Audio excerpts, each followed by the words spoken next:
story of an event that happened 20 years back. It was an era of high interest rates. At that time, corporate deposits were a favorite investment instrument. And there was this particular manufacturing company who was soliciting deposits. I had done some business with the company but had no special information about it. So this company invited a few of us brokers and agents to Bangalore to show us around their manufacturing unit. All expenses including airfare was paid by them. Their idea probably was that after seeing their manufacturing unit, we will get enough confidence in them to procure more deposits for them. In those times, this kind of junket was rare and we were all excited to go. The factory visit was a huge dampener to me. It appeared to be more of a small-scale cottage unit than a manufacturing unit of a listed company. Then and there I decided that I am not going to recommend this company any longer.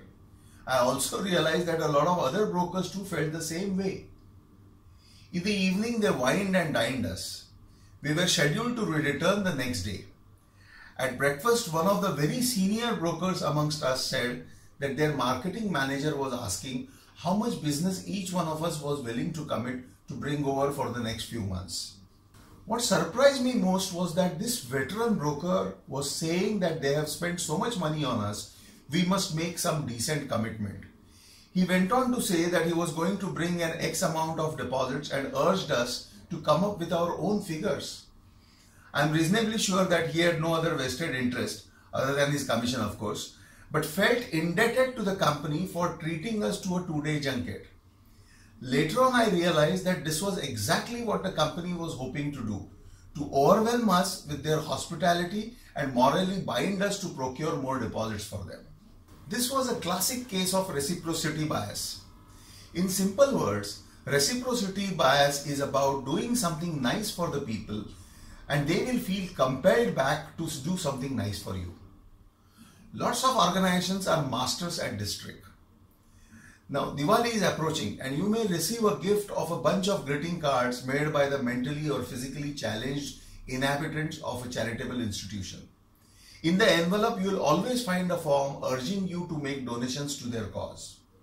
You rationalize that anyway you have received the greeting cards free, so you might as well make a donation. The donation, of course, is worth much more than what the cards would normally cost you.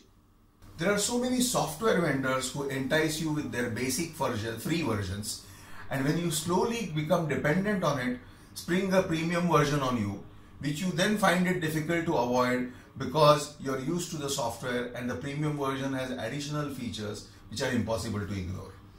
Similarly, free trial offer for 7 days to a month of premium software which become payable after that period is over. Amazon's free ebook sample downloads. Exponents of reciprocity bias know that the key is to create a feeling of debt and to maintain that feeling of debt. Mark McCormack, author of What They Don't Teach You in Harvard Business School, says that in business situations, people often keep track of favors made and favors owed. A lot of them are so much into keeping the score that if you do them a favor, they would go out of their way to return that favor. The trick to deal with them is to really pile on the favors and overwhelm them so much that they would be willing to do anything for you. One of the best examples of reciprocity is content marketing. Bloggers, podcasters, and even video loggers spend a lot of their time, energy, and even money to give away free content in the form of informative articles and videos. This is done with the hope that eventually some members of the audience would become paid subscribers or consumers of the product they are selling.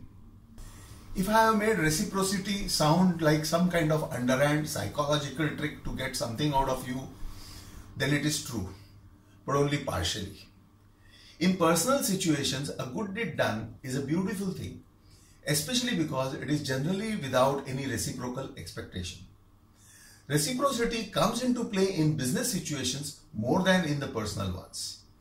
I would caution you that don't accept anything free, especially that which you don't care for much but nonetheless accept because it is given free.